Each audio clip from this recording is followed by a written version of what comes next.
अस्सलामु अलैकुम वरहमतुल्लाह।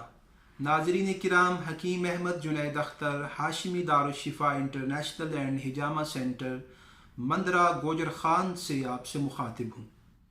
नाजरीन किराम, आज हम गुफ्तगू करेंगे इलाज बिल ग़िज़ा के बारे में। इलाज बिल ग़िज़ा क्या है?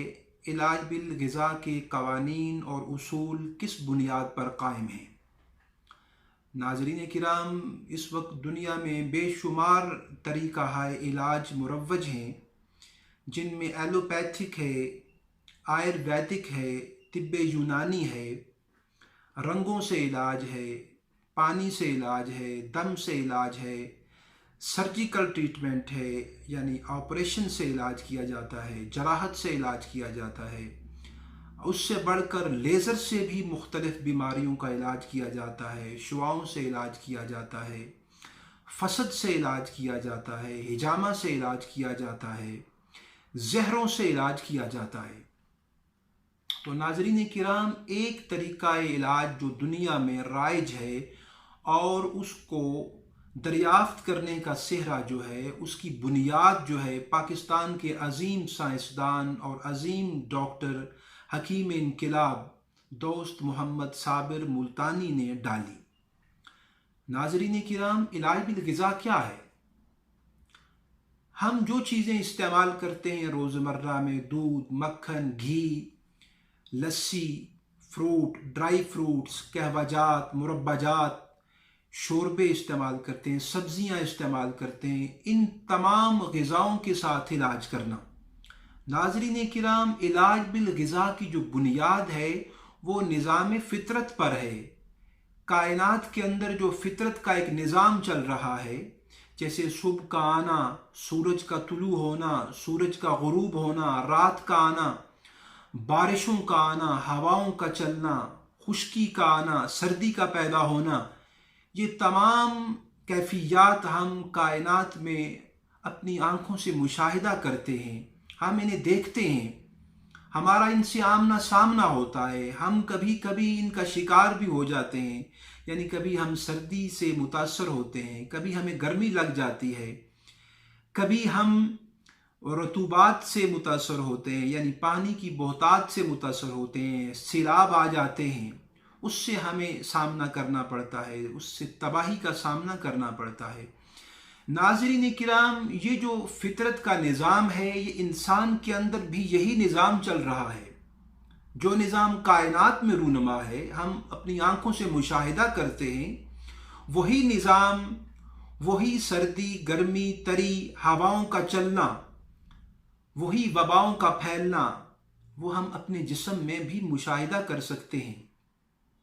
अब मैं आपके सामने इसकी एक मिसाल पेश करूंगा ताकि आपको इलाज बिल ग़िज़ा का कानून समझ में आ जाए, इलाज बिल ग़िज़ा का जो फ़लसफ़ा है वो आपको समझ लग जाए।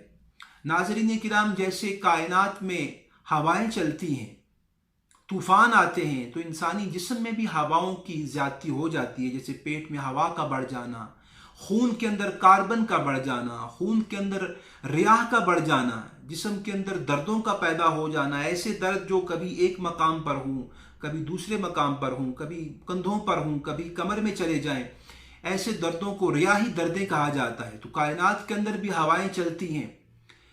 कायनात के अंदर जब बारिशें होती हैं तो उसकी मिसाल जिस्म इंसानी में नज़ला की है। नज़ला बहता ही जा रहा है, बिल्कुल पानी की तरह, बग़ैर जलन के, बग़ैर दर्द के नज़ला आ रहा है। इसकी मिसाल बारिश की सी है। जिस्म के अंदर गर्मी पैदा हो जाती है तो इसकी मिसाल मौसम गर्मा है, हर तरफ हरारत ही हरारत होती है, लू चल रही होती है, दम घुट रहा होता है, हबस पैदा हो रहा होता है।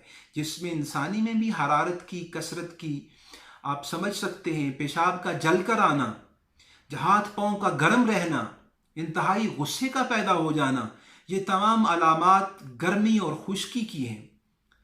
जिस्म के अंदर खुश्की का बढ़ जाना, जिस्म के अंदर खारिश पैदा हो जाना, बंद नज़ले का पैदा होना, ऐसा बलगम जो ज़ोर लगाने से भी ना निकले, ये खुश्की की वजह से होता है। कायनात के अंदर भी खुश्की पैदा हो जाती है। उसकी अलामत हमारे जिस्म पर क्या पैदा होती है? जिस्म फटने लगता है, जिल्द फटने लगती है, जिल्द से छिलके उतरना शुरू हो जाते हैं। ये जिस्म के अंदर खुश्की और सर्दी के बढ़ जाने से होता है।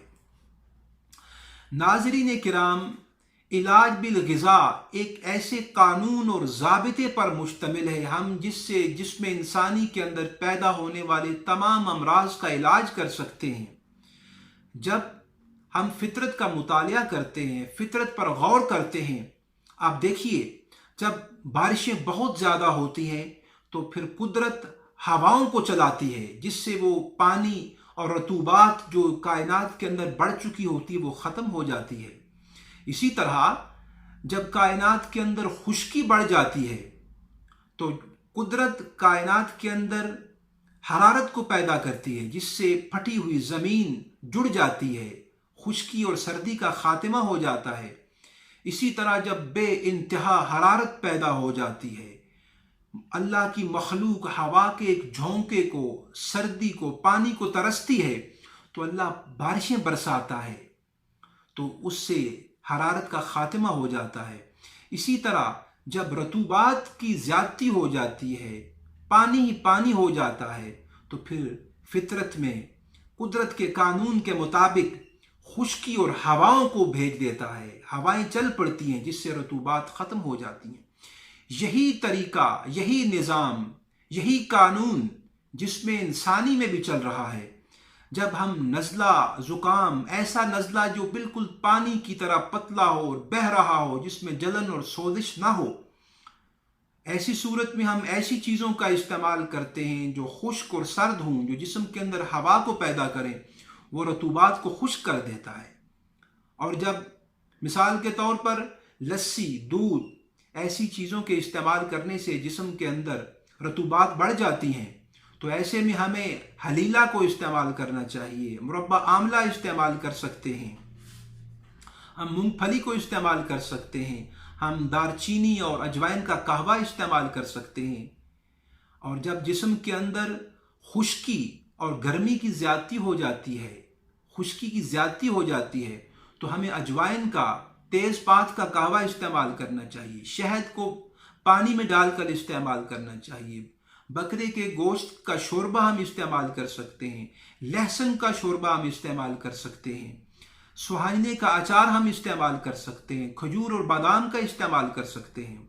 ناظرین کرام، جب جسم کے اندر حرارت بہت زیادہ پیدا ہو جاتی ہے، پیشاب قطرہ قطرہ آنا شروع ہو جاتا ہے، پیشاب کے اندر جلن شروع ہو جاتی ہے، غصہ بڑھ جاتا ہے، تو ناظرین کرام ایسی صورت میں ہمیں ایسی چیزوں کا استعمال کرنا چاہیے جن کے اندر رطوبت زیادہ ہو۔ ہمیں ایسی حالت میں گو زبان کا استعمال کرنا چاہیے، بنفشہ کا استعمال کرنا چاہیے، گاجر، مولی، شلجم، کدو، ٹینڈے ایسی سبزیوں کا استعمال کرنا چاہیے، دودھ کا استعمال کرنا چاہیے، جو کا دلیا ہم استعمال کر سکتے ہیں۔ یہ تمام اشیاء اور غذائیں جسم کے اندر رطوبات کو پیدا کرتی ہیں، جسم کے اندر بڑھی ہوئی حرارت کی زیادتی کو ختم کرتی ہیں۔ ناظرین کرام، یہ ایک فطرت کا نظام ہے جو کائنات میں بھی چل رہا ہے اور جسم انسانی میں بھی چل رہا ہے۔ میں نے آج آپ کو مختصر طور پر فطرت کے اندر کیفیات کے بڑھنے کی علامات کا تعارف کرایا ہے اور جسم انسانی کے اندر بھی جب یہ کیفیات بڑھ جاتی ہیں تو ان کو کیسے ختم کیا جاتا ہے، کیونکہ انسانی جسم کا تعلق فطرت کے ساتھ جڑا ہوا ہے، اور فطرت جو ہے وہ انسانی جسم کے ساتھ، انسانی جسم کے اندر رونما ہونے والی تبدیلیوں کے ساتھ اس کی یگانگت ہے، اس کا اشتراک ہے۔ ناظرین کرام، اسی کے ساتھ حکیم احمد جنید اختر کو اجازت دیجیے گا، اپنا بہت سا خیال رکھیے گا۔ اللہ حافظ۔